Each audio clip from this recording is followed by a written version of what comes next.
Hello friends, मेरा नाम विकास शर्मा है और यहाँ पे हम स्ट्रेंथ ऑफ मटेरियल पढ़ रहे हैं। अभी तक हमने स्ट्रेस और स्ट्रेन का कर्व, इसके अलावा जो मैकेनिकल प्रॉपर्टीज़ जो हो सकती हैं वो सब हम पढ़ चुके हैं। इसके अलावा इलास्टिक कांस्टेंट, उनके ऊपर जो फॉर्मूले थे वो सब, और लास्ट लेक्चर के अंदर जैसे कि हमने न्यूमेरिकल्स किए थे उन सब पे। सो आई थिंक आपको वो सारी चीज़ समझ में आ गई होंगी।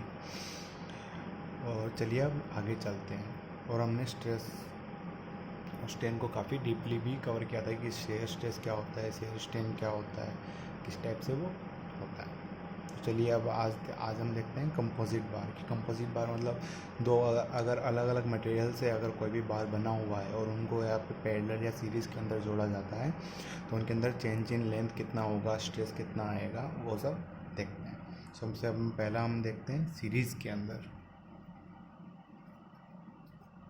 सीरीज़ वाला वैसे हम पहले कवर कर चुके हैं, इसलिए मैं आपको सिर्फ ऊपर से बता देता हूँ कि ये किस टाइप से था। जैसे कि इसका मान लीजिए एरिया A1 E1 है, इसका A2 E2 है, यहाँ पे फोर्स P लग रहा है और यहाँ पर भी P लग रहा है। तो अगर इनकी चेंज इन लेंथ निकालनी है डेल्टा L, तो हमने देखा था कि delta L1 plus delta L2 हो जाएगा। इसकी लेंथ होगी डेल्टा L1 चेंज, इसकी डेल्टा L2 चेंज। इसका अगर यहाँ पे आप अगर इनकी लेंथ A और B मान लेते हैं तो इनिशियली लेंथ, सो इसको हमने एक सुपरपोजिशन थ्योरम थी उसके हिसाब से भी हमने देखा था, और इस चीज़ पे तो हमने क्वेश्चंस भी किए थे लास्ट लेक्चर के अंदर। तो आई थिंक आपको ये चीज़ तो बहुत ही अच्छे ढंग से क्लियर होगी। चलिए हम नेक्स्ट वाला करते हैं। सेकेंड वाला है जब वो पैरेलल के अंदर लगे हुआ है।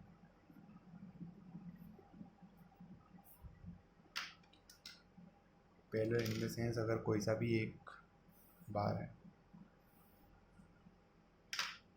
और एक और दूसरा बार उसके साथ में, दोनों अलग अलग मटेरियल के हैं, एरिया भी अलग अलग है, A1 A2 E2 मान लीजिए, और इसको मान लीजिए A1 E1।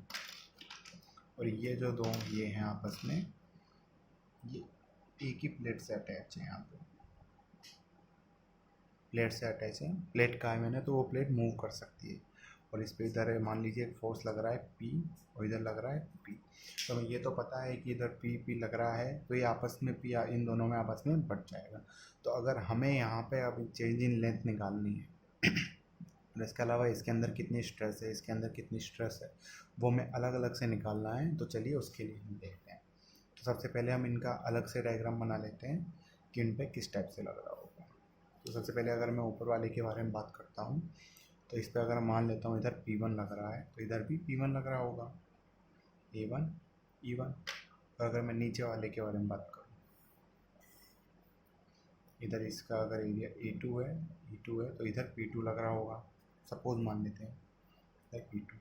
तो हमें ये चीज़ तो पता ही है कि इन दोनों का जो सम होगा वो एक्चुअल में P के बराबर ही होना चाहिए, क्योंकि इधर और इधर P1 प्लस P2 P ही होना चाहिए, क्योंकि जो एक्सटर्नल फोर्स है वो तो टोटल ज़ीरो है। तो ये P इसमें भी बढ़ गया होगा और इसमें भी बढ़ गया होगा। तो जो P1 प्लस P2 कितना आएगा फिर, P1 plus P2 equals to P। ये हमारी हो गई पहली केस। आई थिंक ये आपको समझ में आ गया होगा कि ये कैसे आया है। अब आप इस जगह पे देखिए, अगर ये प्लेट है, ये अगर मूव करेगी इस डायरेक्शन में भी और डायरेक्शन में थोड़ा बहुत, तो हमें ये तो पता है चेंज इन लेंथ तो दोनों में सेम ही रहेगा। अगर ये प्लेट मूव करके यहाँ आ जाती है तो ये डेल्टा L जो है ये पहले वाले के लिए भी वही रहा और दूसरे वाले के लिए भी वही रहा। तो हमें दूसरी इक्वेशन कहाँ से मिलेगी, delta L1 equals to delta L2 से। अब डेल्टा L1 और डेल्टा L2 है क्या, ये हमने लास्ट टाइम हमने इन सब का फॉर्मूले भी जाने थे कि डेल्टा L1 इक्वल्स टू क्या आएगा, P1 L। लेंथ तो दोनों की सेम ही होगी। यहाँ पर अगर हम इसकी लेंथ मान लेते हैं L, तो divided by A1 E1 equals to फिर क्या आएगा, P2 L divided by A2 E2। क्योंकि इसका भी जो चेंज इन लेंथ है वो तो सेम ही होगा। अगर A2 E2 है फिर भी यहाँ पे अगर इस पर फोर्स P2 लग रहा है, ये हमारी हो गई दूसरी इक्वेशन। अब पहली इक्वेशन क्या थी, P equals to P1 plus P2। अब यहाँ से अगर हम P1 इक्वल्स टू क्या लिखें, P माइनस P2, और उस चीज़ को उठा के हम इसके अंदर पुट कर देते हैं यहाँ पे, और यहाँ से फिर ये इक्वेशन किस में बन जाएगी, P माइनस P2 यहाँ पे और P2 यहाँ पे। तो हम इस चीज़ से फिर P2 निकाल सकते हैं in terms of P। P2 अगर आप निकालेंगे इन टर्म्स ऑफ P तो वो आएगा P dot A2 E2 divided by A1 E1 plus A2 E2। अब इस जगह से अगर हमें स्ट्रेस निकालनी है इसके अंदर सेकेंड वाले में, तो स्ट्रेस क्या होता है, सिग्मा क्या होता है, P2 अपॉन A2 आएगा। P2 ये है, A2 है, ये इधर ले लेंगे तो P dot E2 divided by A1 E1 plus A2 E2। ऐसे ही अगर हम सिग्मा 1 निकालें तो सेम ये आ जाएगा P1। यहाँ पे अगर हम इस जगह पे P2 को यहाँ पे डाल देते हैं, यहाँ पे अगर हम P2 equals to P minus P1 करके उसको अगर हम यहाँ पुट कर देते इस इक्वेशन से,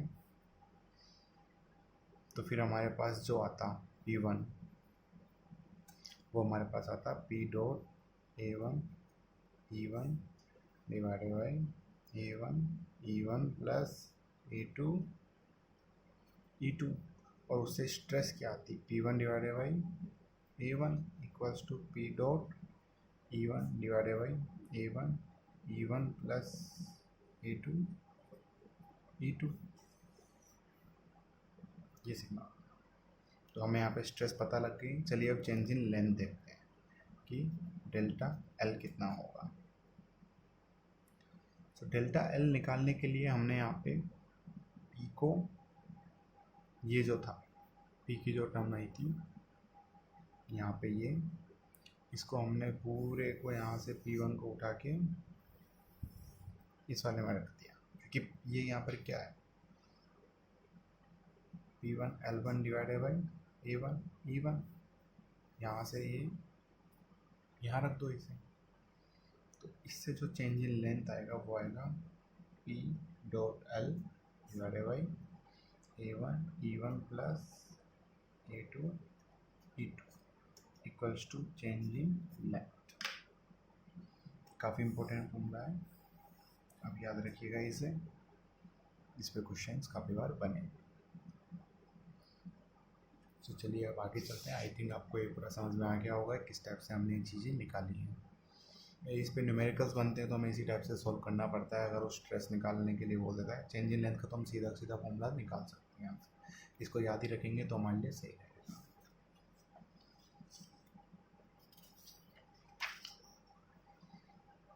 चलिए अब देखते हैं हम कि अगर सेल्फ वेट लगा हुआ हो किसी भी बार में, जैसे कि उसको कोई भी बार है,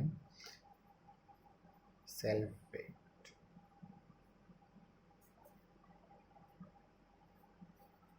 और सेल्फ वेट के कारण उसके अंदर चेंज इन लेंथ कितना होगा। लाइक कि अगर कोई सा भी बार है, उसकी लेंथ L है, एरिया A है, टोटली इसका जो वेट है वो है W, और इसको हम ऐसे टांग देते हैं, तो इसके कारण से इसकी लेंथ में कितना चेंज आएगा, इसके वेट के कारण ही। क्योंकि अगर हम किसी चीज़ को ऐसे टांगेंगे तो फिर वो नीचे की साइड खींचेगा ही, तो ऑफकोर्स उसकी लेंथ में आएगा जो कुछ ना कुछ चेंज आएगा। तो वो क्या आएगा, उसको हम सेल्फ वेट के कारण जो चेंज आता है वो हम बोल देते हैं। तो उसका सीधा सा एक फॉर्मूला होता है delta L, change in length जितनी आई WL डिवाइडेड बाई 2AE।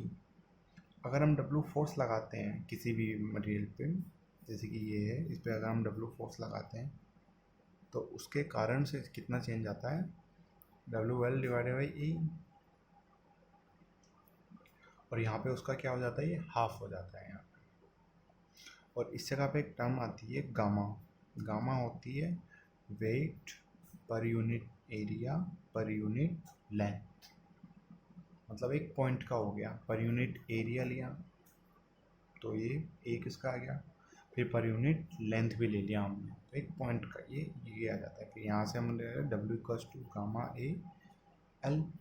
इस डब्ल्यू को अगर हम यहाँ पुट कर देते हैं तो डेल्टा एल इक्वल्स टू क्या आ गया, gamma L square divided by 2e। तो इससे हमें ये पता लगता है कि जो चेंज इन लेंथ है वो एरिया पर तो डिपेंड कर ही नहीं रहा है। अगर आप सही ढंग से इसको देखें तो वो एरिया पे डिपेंड नहीं कर रहा है। इस चीज़ पर क्वेश्चन बन जाते हैं कि क्या सेल्फ वेट के अंदर वो एरिया पे डिपेंड करता है, तो नहीं करता।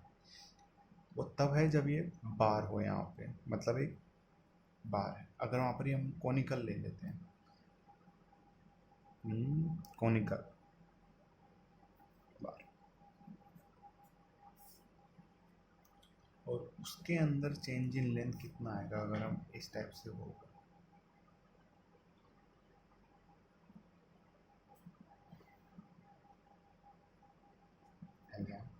तो यहाँ पर भी delta L equals to W L divided by 2a ही होता है। पर कॉनिकल का जो फैक्ट है वो इसमें आता है, gamma equals to W divided by जो ए एल होता है वो यहाँ पे 3 हो जाता है बाई। इसका मतलब W equals to gamma A L upon 3।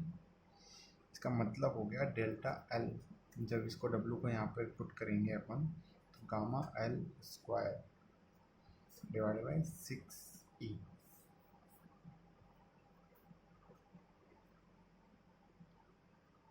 इस टाइप से यहाँ पे ये बन गया। सो आई थिंक आपको ये चीज़ भी क्लियर हो गई होगी कि किस टाइप से हमने किए हैं। ये इंपॉर्टेंट फॉर्मूले हैं, आप इनको याद रखिएगा। ये वाला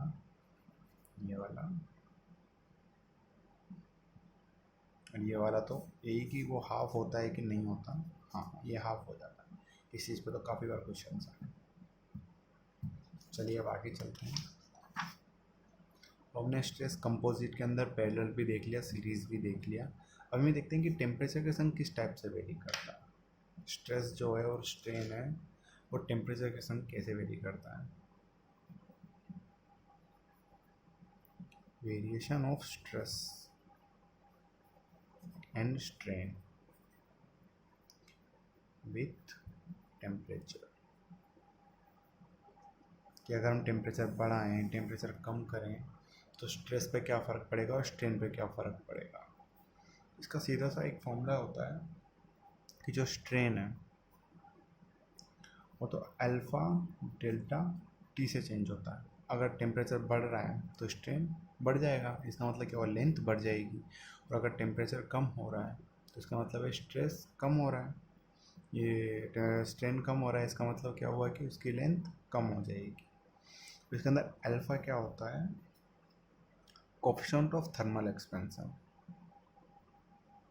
कोफिशिएंट ऑफ थर्मल एक्सपेंशन। और डेल्टा टी तो हमें पता ही, चेंज इन टेम्परेचर। और जो स्ट्रेस है वो होता है अल्फा डेल्टा टी ई। अब यहाँ पे एक चीज़ आपको याद रखनी है, जो स्ट्रेन है ये तो हमेशा आएगा, पर अगर स्ट्रेस है वो तभी आएगा जब किसी भी बार है उस पर रेस्ट्रिक्शन भी लगा हुआ हो। इन द सेंस लाइक अगर कोई बार है यहाँ पे, ये इसका एरिया है ए और वो ई, लेंथ एल, और coefficient of thermal expansion alpha दे दिया। अगर हमने यहाँ पे इसमें कहा कि टेम्परेचर टी से हमने बढ़ा दिया, इसका डेल्टा टी हो गया, तो क्या इसके अंदर स्ट्रेन आएगा, ऑफ कोर्स स्ट्रेन तो आएगा ही आएगा। इसकी जो लेंथ होगी वो बढ़ जाएगी, इतनी हो गई, और वो कितना आएगा यहाँ पे, alpha delta T into L, इतनी उसकी लेंथ बढ़ गई। डेल्टा एल है ये। स्ट्रेन क्या होता है यहाँ पे, delta L upon L.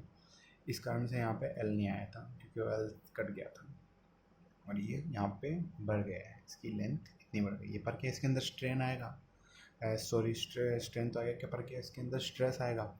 Stress तब आता है जब उसको रेस्ट्रिक्शन हो। अब इसके ऊपर कोई रेस्ट्रिक्शन है क्या, ये जितना चाहे उतना और फैल सकता है और इसकी अपनी लेंथ बढ़ा सकता है। तो क्या इसके ऊपर कोई रेस्ट्रिक्शन है? नहीं। तो जब रेस्ट्रिक्शन ही नहीं है तो इस पर फोर्स लगाने वाला कोई है ही नहीं। इधर से तो फोर्स लग ही नहीं रहा ना कहीं से भी। और जब फोर्स ही नहीं लग रहा, स्ट्रेस क्या होता है? Sigma equals to P upon A, force upon area. और जो फोर्स ही नहीं होगा तो स्ट्रेस आने का तो कोई चांस ही नहीं है। तो इसका मतलब इसके अंदर जो है ये ज़ीरो होगा स्ट्रेस। इसे आप याद रखिएगा। अगर इसके अंदर स्ट्रेस लाना है, क्योंकि इस पर काफ़ी बार क्वेश्चन मैंने गेट में तो बहुत बार पूछी ये चीज़, और ईएससी में भी भर भर के आई है। कॉम्पिटेटिव एग्जाम में ये चीज़ बहुत फेवरेट है उनकी कि अगर वो सीधा बोल देंगे कि ये दिया हुआ है कोई सा भी बार, इसके एरिया ये है, ई ये है, अल्फ़ा ये है, और अगर हम इसका टेम्परेचर जो है वो डेल्टा टी से बढ़ा देते हैं तो बताओ स्ट्रेस क्या है। तो लोग सीधा जल्दी से जल्दी क्या करते हैं कि भाई अल्फ़ा डेल्टा टी ई लगाया, स्ट्रेस निकाला, और सबसे पहला ऑप्शन होता है, वहाँ पर ही तुम ढेर हो जाओगे, ज़ीरो मार्क्स मिलेगा सीधा सीधा। क्योंकि जब तक उसके ऊपर कोई रेस्ट्रिक्शन नहीं है उसके अंदर स्ट्रेस आ ही नहीं सकता। तो अगर इसके ऊपर स्ट्रेस लाना है तो सबसे पहले हमें क्या करना पड़ेगा, इसको रिस्ट्रिक्शन देना पड़ेगा। लाइक ए, ई और अल्फ़ा है उसका, तो यहाँ पे रिजिड लगाओ। एक साइड से भी काम नहीं चलेगा, क्योंकि अगर एक साइड भी आपने लगाया तो वो तो इधर इधर पड़ जाएगा। इधर से तो कोई फोर्स आ ही नहीं रहा, और जब इधर से फोर्स नहीं, इधर से तो लग ही नहीं सकता, क्योंकि अगर इधर से लग गया तो इधर से भी लगाना पड़ेगा। और वो इसलिए क्योंकि इक्विलिब्रियम में रहना बहुत ज़रूरी है इसका। तो अगर एक साइड ही अगर ऐसे लगा हुआ है फिर भी इसके अंदर स्ट्रेस ज़ीरो हो, तो ये इधर बढ़ रहा है। अगर वो बढ़ने से रोक रहे हो अगर तुम उसकी लेंथ को, तो ही उसके अंदर स्ट्रेस आएगा, जिसकी अब इसके अंदर स्ट्रेस आ जाएगा। और इसका स्ट्रेस की क्या वैल्यू आएगी यहाँ पे, sigma equals to alpha delta T E. ये चीज़ आप याद रखिएगा, ये चीज़ बहुत इंपॉर्टेंट है कि ज़ीरो कब आएगा। इस पर काफ़ी बार क्वेश्चन था। बाकी तो ये तो है ही इम्पोर्टेंट ही।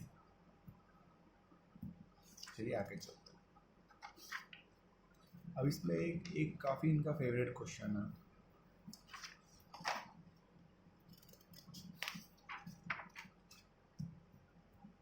कि कोई सा भी एक इस टाइप से रिजिड तो हमने पहले समझ ही लिया इसका वर्ड का मीनिंग क्या है।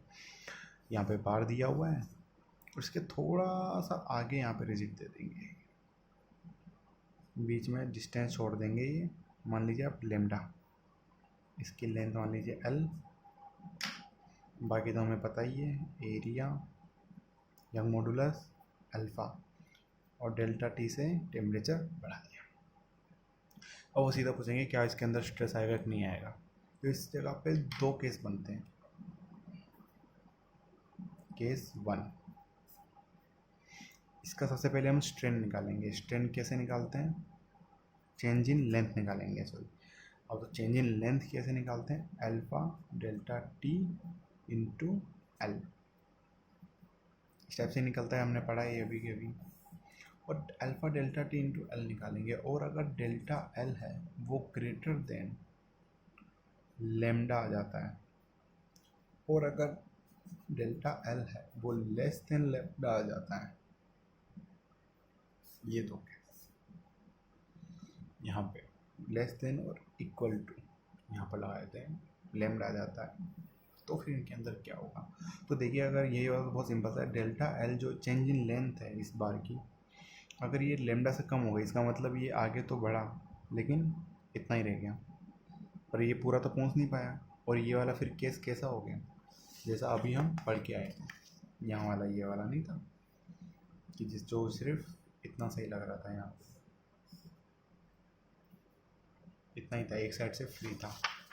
उसी टाइप का ये केस हो गया हमारे लिए, क्योंकि एक साइड से तो फ्री हो गया, इस जगह पे तो जगह है, तो इसका मतलब इस जगह पे जगह है, इसका मतलब क्या है, इधर फोर्स लग नहीं सकता और इधर फोर्स नहीं लग सकता, इसका मतलब क्या, इधर से भी फोर्स नहीं लगेगा। और जब फोर्स ही नहीं लग रहा तो सिग्मा तो ज़ीरो हो गया ना, है ना। सबसे पहले हमें ये चेक करना है डेल्टा एल क्या वो लेमडा से ज़्यादा है या कम है, और अगर वो लेमडा से ज़्यादा है तो इसका सिंपल सा फॉर्मूला होता है, सीधा याद रखिएगा इसको, बहुत बार क्वेश्चन आए हैं इसलिए मैं बता रहा हूँ। सीधा का सीधा इसका फॉर्मूला बनता है कि अगर वो है तो sigma equals to alpha delta T L.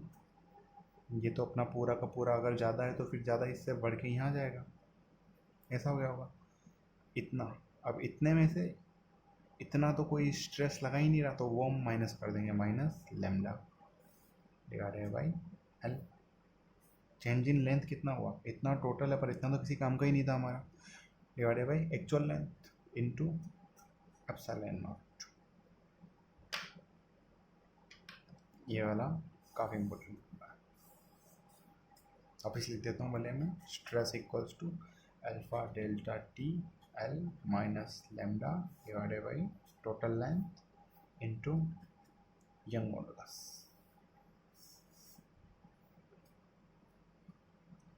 ये हमारा स्ट्रेस आएगा। सो ये काफ़ी इम्पोर्टेंट फॉर्मूला है, काफ़ी बार इस पर क्वेश्चंस आए। सो आई थिंक आपको ये चीज़ समझ में आ गई होगी, और इस जगह पे स्ट्रेस कैसे ज़ीरो हुआ ये भी आपको समझ में आएगा। इस पर कभी पूछा तो आएगी, तब तो आया नहीं है, क्योंकि हमेशा वो फिर वो 1 नंबर का क्वेश्चन हो जाएगा। 2 नंबर में सीधा यही पूछ सकता है वो गेट के अंदर, कॉम्पिटेटिव एग्जाम में भी सीधा यही पूछता है कि बताओ ये कैसा है। बहुत सिंपल सी वीडियो दे देगा जिससे कि आप पूरा कर पाओ, न्यूमेरिकली खुद से ही सॉल्व कर लो। सो ये केस 1 था, और ये इसका केस 2।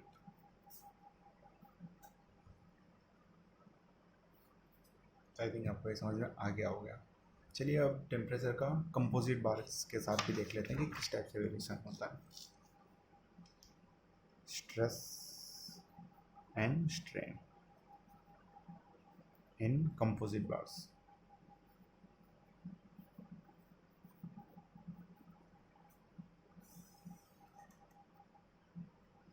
तो सबसे पहले हम ले लेते हैं पेलर।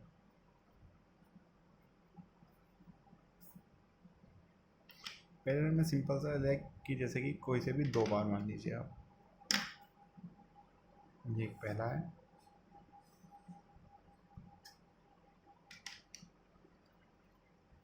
और ये दूसरा है। ये मान लीजिए एल्यूमिनियम का मान लीजिए, और ये कॉपर का है, और यहाँ पे रिजिड है ये।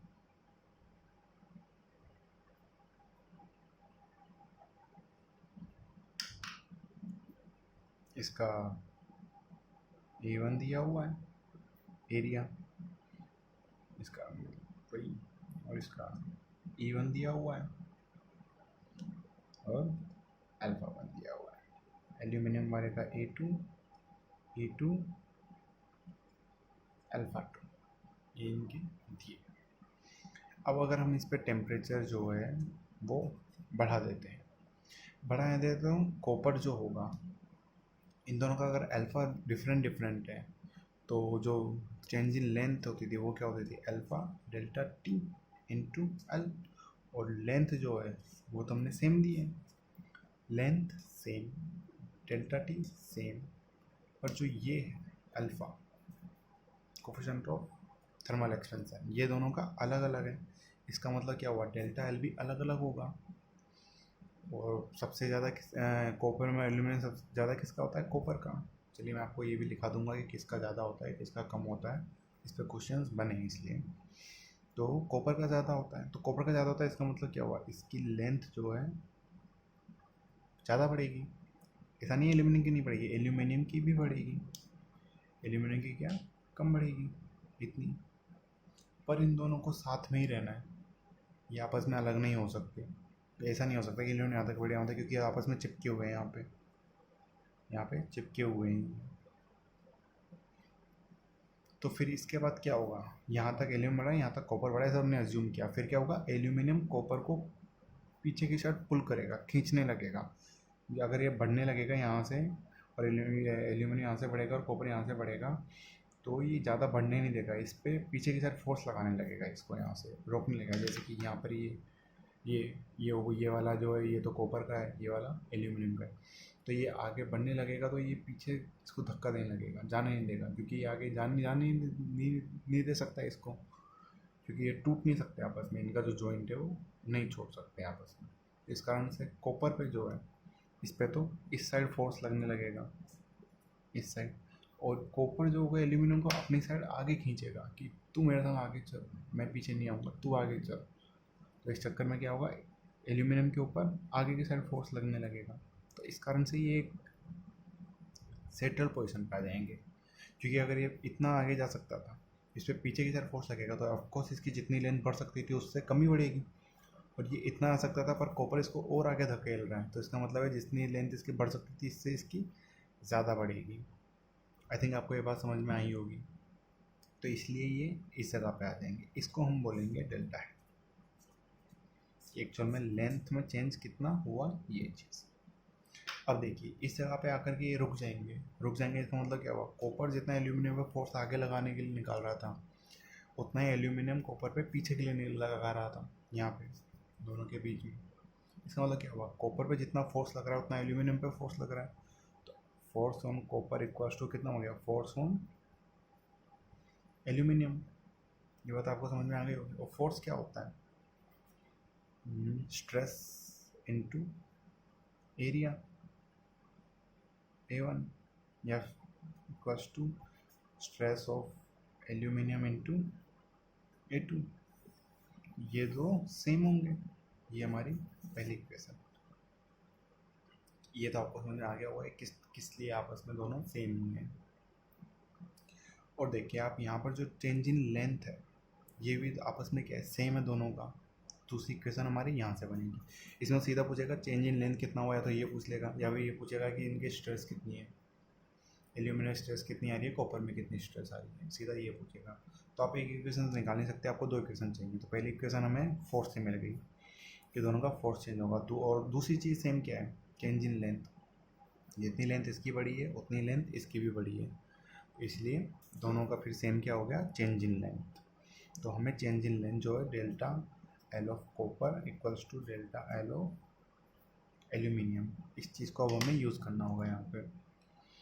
तो ये देखिए डेल्टा ऑफ कॉपर कितना था, अगर हम इसके लिए हम सबसे पहले देखते हैं कि अगर एल्यूमिनियम नहीं होता, सपोज इसको हटा दो, तो कॉपर के अंदर अगर हम डेल्टा टी बढ़ाते हैं टेम्परेचर, तो उसका कितना चेंज इन लेंथ आता, alpha of copper dot delta T into length L, इतना बढ़ जाता। पर एल्यूमिनियम, और एल्यूमिनियम ने इधर फोर्स लगाया है, तो उस कारण से चेंज इन लेंथ कितना आएगा। और हमें पता है कि डेल्टा एल इक्वल्स टू कितना होता है, F L divided by E, ये हम पहले पढ़ के आए हैं। अब एफ और ए कितना होता है, sigma, delta L equals to sigma L divided by E, ये तो हम पढ़ के आए हैं। तो इस कारण से इस पर जो फोर्स लग रहा था यहाँ पे वो पीछे की साइड, वो कितना लग रहा होगा, क्योंकि इससे इसकी लेंथ जो है वो कम हो गई, क्योंकि इस पर तो फोर्स पीछे की साइड लग रहा है, तो इस कारण से इसकी लेंथ कम हो गई होगी।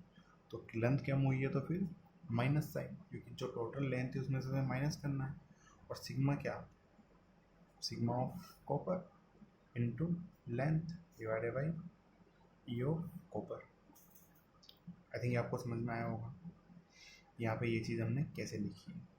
इक्वल्स टू सेम ही हमें एल्यूमिनियम के संग करना है। अब एल्यूमिनियम पे अगर ये नहीं होता कॉपर, सपोज मान लीजिए, तो फिर चेंज इन टेम्परेचर के कारण कितना आता, alpha of aluminium dot delta T dot length.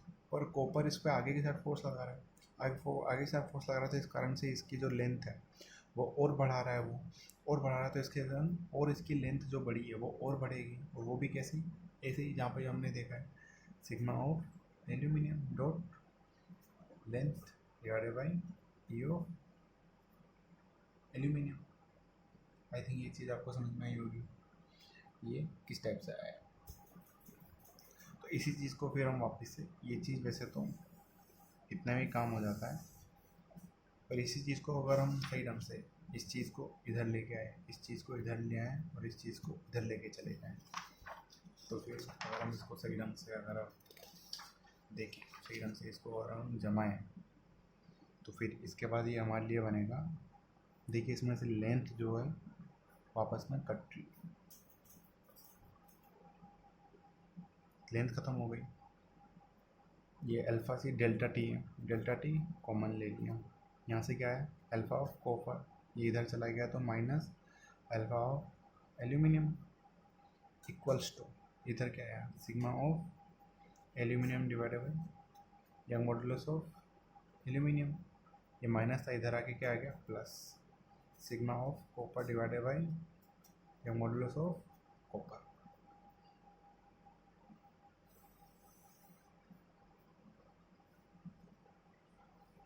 तो आई थिंक आपको एक चीज़ समझ में आई होगी कि किस टाइप से होगा। ये हमारा दूसरा बन गया। पहला क्या था हमारा, पहले थी हमारी ये वाली, दूसरी क्या थी ये वाली। तो इसके अंदर हमें वो एरिया भी दे देगा दोनों का, अल्फ़ा भी दे देगा दोनों का, ई भी दे देगा दोनों का। अब देखिए आप सिग्मा यहाँ से क्या आ गया, तो यहाँ से सिग्मा सी उठाइए ये इसकी टर्म्स में, जैसे कि यहाँ से सिग्मा सी क्या आएगा, sigma C equals to sigma aluminium dot A2 divided by A1। Sigma C यहाँ पर रख दीजिए, पूरी equation aluminium sigma of aluminium में आ जाएगी और सिग्मा ऑफ एल्यूमिनियम हम ऐसे निकाल सकते हैं। इस पर क्वेश्चंस आए हैं, ऐसा नहीं कि नहीं आए। अगर आपको ये लेंदी लग रहा हो तो इसे समझाने के लिए था, जिससे कि आपको कभी प्रॉब्लम नहीं आए इस चीज़ में। सीधे सीधे आप फॉर्मूले याद रखोगे, तो इतने सारे फॉर्मूले यार कितने याद रखोगे। तो कुछ चीज़ों का डेरिवेशन भी पता होने चाहिए कि कैसे आए ये चीज़ें, क्योंकि ये समझने का तरीका है ये कि किस टाइप से ये चीज़ें समझी जाती हैं। इससे आप कभी फंसोगे नहीं चीज़ों के अंदर। अगर वो यहाँ से थोड़ी भी लेंथ बढ़ा के दे देगा, जैसे कि आप सपोज करो उसने ऐसा किया कि उसने यहाँ पर एक ऐसे दिया और दूसरा ऐसे दे दिया। अब बोला अब इसका टेम्परेचर हमने बढ़ाया तो क्या करोगे, वो जिसको सिर्फ फॉर्मूले याद है वो तो फैल जाएगा यहाँ पे, वो तो कुछ कर ही नहीं सकता। तो इस चीज़ से बचने के लिए फिर हम क्या करेंगे, इसको अगर सोल्व करना है तो कैसे करेंगे, हम इसको काट लेंगे यहाँ से, इसको हम काट लेंगे। और इस वाला जो पार्ट है, फर्स्ट पार्ट, ये पूरा ये जो फर्स्ट पार्ट है, इसको हम वैसे ही सोल्व करेंगे जैसे हमने पहले सोल्व किया है। और जो सेकंड वाला पार्ट है ये वाला, इसको हम इंडिपेंडेंटली सोल्व करेंगे कि अल्फ़ा डेल्टा टी इंटू ये एल, इतनी इसकी लेंथ आई और इसके अंदर स्ट्रेस कितना आएगा, 0, क्योंकि इसके लिए ये यहाँ पे रुका हुआ है, ये रिजिड है और यहाँ पे ये पूरा फ्री हो सकता है। पर इतना जो पार्ट है ये फ्री नहीं है, ये इससे बंधा हुआ है। अगर ये थोड़ा भी आगे और ज़्यादा बढ़ेगा तो ये इसको खींचेगा पीछे की तरफ, या फिर अगर थोड़ा पीछे और ये आगे जा रहा है तो इसको आगे पुल करेगा। लेकिन ये वाला पार्ट को कोई मतलब नहीं है, इसके लिए पूरा फ्री है। तो इसके अंदर स्ट्रेस 0 होगा पर इसमें स्ट्रेस होगा। अब इस टाइप से क्वेश्चन सीधे वो पूछ ले सकता है MCQ में कि कौन से पार्ट में स्ट्रेस होगा, कौन से पार्ट में स्ट्रेस नहीं होगा। सो आई थिंक आपको एक चीज़ समझ में आ गई होगी कि क्वेश्चंस भी किस टाइप से बन सकते हैं। नेक्स्ट क्वेश्चंस थ्योरी में मस्त वाले क्वेश्चंस बनेंगे इस पर। तो अब सेकेंड हम देख लेते हैं, पैरेलल देख लेते हैं सीरीज़ के अंदर अगर 2 बार इस टाइप से, इसका मान लीजिए आप A1 E1 alpha 1 A2 E2 alpha 2।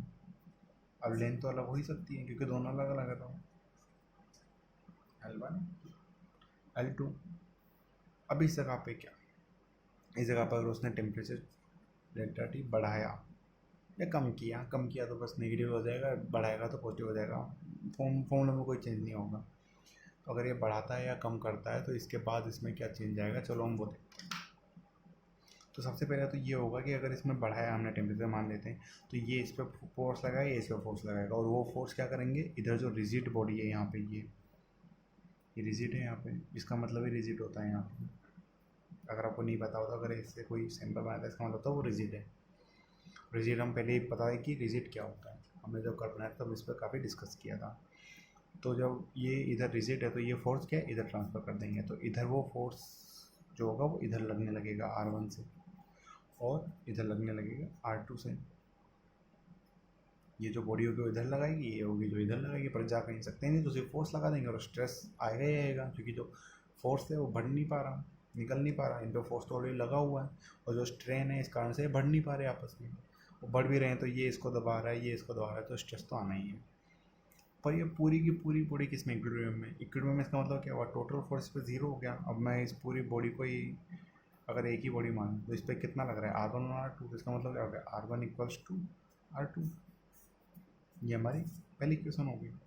वो सिंपल सा है, अगर तुम सही ढंग से सोच समझ के करोगे ना चीज़ें तो बहुत सिंपल सी आ जाती हैं। ये हमारी पहली इक्वेशन होगी।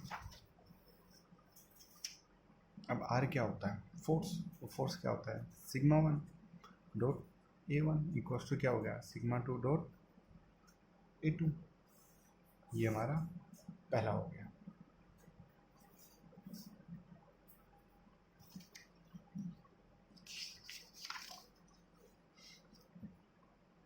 अब हम दूसरा निकालते हैं कि चेंज इन जो लेंथ होगा यहाँ पे, इसकी जो लेंथ के अंदर चेंज होगा, अगर इसको हम ये बोल देते हैं ए बी सी, तो चेंज इन लेंथ जो ए बी होगा डेल्टा ए बी। अगर हम ये सोचें कि टेम्परेचर के कारण क्या होगा, तो टेम्परेचर के कारण इसकी लेंथ बढ़ेगी, पर ये क्या होगा, इस पर फोर्स लगाएगा अंदर की साइड, तो ये क्या करेगा, इसको कम करेगा लेंथ को। तो पहले का जैसा ही कंसेप्ट, पहले इसकी बढ़ा देंगे, फिर इसके कारण जितना फोर्स लगा उतना उसमें से माइनस कर देंगे, आए समझ में ना।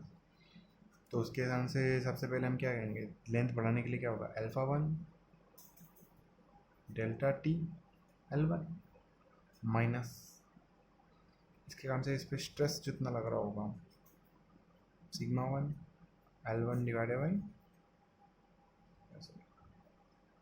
E1, ऐसा कि ऐसा ही डेल्टा बी सी में लिख लेंगे, alpha 2 delta T L2 minus sigma 2 L2 divided by E2, क्योंकि देखिए अल्फा 1 डिवाइडेड बाई ये तो टेम्परेचर के कारण से इसका बड़ा है यहाँ पे, और फिर अल्फा 2 सिग्मा 2 L2 E2, इतना लेंथ इसने इसको कंप्रेस किया होगा इस पर फोर्स लगा करके, तो इस कारण से इतना हुआ। अब इसके अंदर कितनी स्ट्रेस आ रही है, उतनी स्ट्रेस लिखेंगे ना उसकी, इसमें L2 भी वही कि इसकी लेंथ कितनी है, और E2 भी इसी का ही यहाँ पर आ गया। अभी देखिए चेंज इन लेंथ क्या होगा, इसकी जो लेंथ है स्टार्टिंग की और इसकी जो लेंथ है, चेंज इन लेंथ क्या होगा, इसकी जितनी बढ़ी या जितनी कम हुई उतनी इसकी बढ़ी या कम होगी, क्योंकि टोटल तो फिक्स है, टोटल तो ना कम हो सकती है ना ज़्यादा हो सकती है। इसका मतलब क्या हुआ, अगर इसकी इतनी बढ़ गई, मान लीजिए इतना आ गया, ये हम तो मान लेते हैं इतना आ गया, इतना आ गया, तो ये इतना ये भी तो कम हो गया यहाँ से, तो इसका मतलब क्या हुआ, जितना इसका बढ़ा उतना इसका कम हो गया। अब बढ़ा मतलब पॉजिटिव, कम हो गया मतलब नेगेटिव। इसका मतलब क्या, टोटल इन दोनों का क्या रहेगा, ज़ीरो, टोटल क्या रहेगा इन दोनों का, ज़ीरो। तो अगर हम टोटल लिखते हैं यहाँ पे, alpha 1 delta T L1 minus sigma 1 L1 divided by E1 plus alpha 2 delta T L2 minus sigma 2 L2 divided by E2 equals to zero. ये ज़ीरो के साथ आपको समझ में आ गया होगा कि यहाँ पे जितना बढ़ा उतना ही इसका भी कम हुआ, और उतना ही अगर इसका कम हुआ तो इसका जितना बढ़ा उतना इसका कम हुआ, उन दोनों का सम कर देंगे तो ज़ीरो ही आएगा ना, क्योंकि यहाँ से तो ये आगे पीछे जा नहीं सकते, क्योंकि ये तो रिजिड है। तो इस कारण से यह आ गया, और इसको अगर हम सही ढंग से अरेंज कर लें तो यह आ जाता है alpha 1 L1 plus alpha 2 L2 into delta T equals to sigma 1 L1 upon E1 plus sigma 2 L2 upon E2। ये हमारी दूसरी इक्वेशन।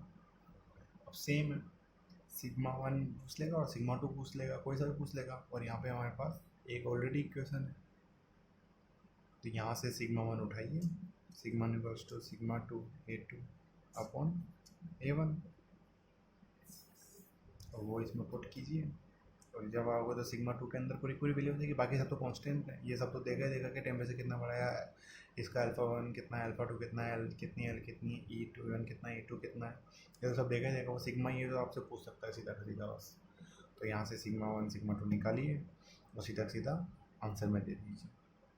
इस पर क्वेश्चन आए हैं गेट में, इसलिए काफ़ी इंपॉर्टेंट है। 2018-19 के अंदर तो मैंने खुद ने देखा है, और उससे पहले भी काफ़ी बार आए हैं, सॉल्व करते समय काफ़ी हुआ। और हम जब आगे नेक्स्ट क्वेश्चंस करेंगे इसके ऊपर, तो वो सारे मैं क्वेश्चंस आपसे करवाऊँगा। सो आई थिंक आपको उससे पता लगेगा, क्लियर होगा कि एक्चुअल में ये सब बताए गए कंसेप्ट आपको याद रखने चाहिए। फॉर्मूले याद, ऐसा नहीं है कि फॉर्मूले रट लिए तो हाँ भाई सब कुछ हो जाएगा। अरे 1000 से ऊपर फॉर्मूले मैकेनिकल में कितना याद रखोगे, तो कुछ चीज़ें, और ये समझने की चीज़ है ना, इसमें समझने में क्या नहीं है, जब मैं कर सकता हूँ तो कोई भी कर सकता है ना, तो इसलिए आई थिंक आपको ये चीज़ें समझ में आ गई होंगी। तो चलिए आज का सेशन हम यहाँ पर ही ख़त्म करते हैं। अगर आपको पसंद आया हो तो वीडियो को लाइक कीजिएगा, शेयर कीजिएगा और सब्सक्राइब ज़रूर कर लीजिएगा। चलिए, गुड नाइट।